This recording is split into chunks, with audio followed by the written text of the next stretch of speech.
Champions ট্রফির প্রথম সেমিফাইনালে ভারতের মাথা ব্যথার কারণ সেভাবে হতে হয়নি ট্রাভিস হেডকে। বিগত 2-1 বছরে ভারতের সবচেয়ে বড় মাথা ব্যথার কারণ হয়ে যেন দাঁড়িয়েছিলেন এই হেড।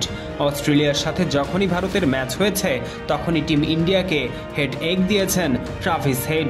পরিসংখ্যানও তাই বলছে।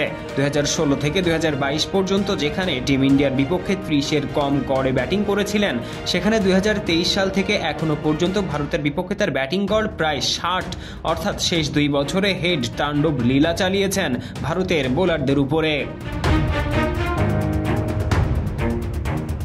এই তো সবশেষ ওডিআই বিশ্বকাপে ভারতের বিপক্ষে ফাইনালে ভারতের মাটিতে স্বাগতিক দর্শকদের একেবারে চুপটি করে বসিয়ে রেখে প্রায় 140-এর মতো রানও করেছিলেন তিনি।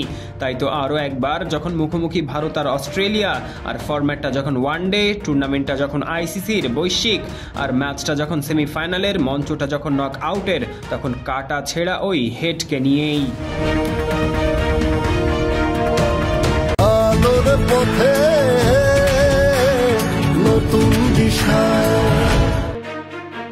প্রথম ওভারেই অবশ্য হেডকে ফেরানোর সুযোগটা পেয়েছিলেন মোহাম্মদ শামি। ফলশ্রুতে সুযোগ এসেছিল, তবে সেটা তালুবন্দি করতে পারেননি এই পেসার। ফলে স্তব্ধতা নেমে আসে ভারত শিবিরে। গ্যালারি জুড়ে তখন উৎকণ্ঠা, হেড আবার না চড়াও হয়ে বসেন। তবে সে ওভারে আর চড়াও হননি বাঁহাতি এই ব্যাটার। পরের ওভারে হার্দিক পান্ডিয়ার বলেও অবশ্য ছোটখাটো একটা লাইফ পেয়েছিলেন হেড।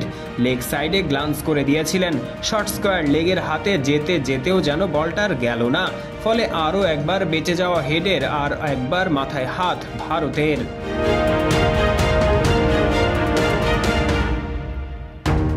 এরপরই ভারতের বোলারদের উপর চড়াও হতে থাকেন হেড। 4 ছক্কার ফুলঝুরি সাজিয়ে শুরু করেন স্বভাবসুলভ ভঙ্গিমা। শুরুতে সময় নিলেও পরে ঠিকই আক্রমণাত্মক ক্রিকেট খেলতে থাকেন এই ব্যাটার। স্ট্রাইক রেট নিয়ে যান 100-র উপরে। সেভাবেই ব্যাটটা চালাচ্ছিলেন। 5-4-এর বিপরীতে 2 ছক্কাও হাঁকিয়েছিলেন। তবে বিপত্তি বাধে ভারুণ চক্রবর্তী বোলিংয়ে এলে। তাকে মেরে খেলতে যান হেড, উড়িয়ে মারতে যান। তবে ব্যাট আর বলের সংযোগটা মধুর হয়নি। লং অফ থেকে দৌড়ে এসে ক্যাচটা লুফে নিয়েছিলেন শুভমান গিল। হেডের তাণ্ডব থেকে মুক্তি পায় ভারত। পারভেজ ইমাম, অন ফিল্ড।